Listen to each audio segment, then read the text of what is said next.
Монгол улсын иргэн А, Б, З нарын 3 этгээд замын үдийн бомбоор мөс буюу айс хэмээх нэр төрлийн мансууруулах бодис оруулж ирэхээр завцсныг хуулийн байгууллагын таслан зогсоожээ. Шалгалтын явцад А-гэгч этгээд 2015 оны 12 дугаар сарын 2-нд Харт амигт зарж борлуулсан хэрэгт сэжиглэгдэн шалгагдаж байгаа нь тогтогдсон байна.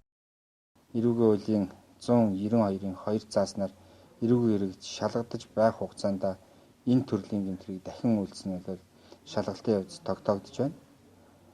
Сэжигтэн А, Б, З нарыг шүүхийн шийдвэр гүйцэтгэх ерөнхий газрын 461 20 ангид сэжигтнэр цагдсан орж таслан сэргийл арга хэмжээг авч мөрдөн басилтын ажиллагааг эхлүүлээ явагдаж байна.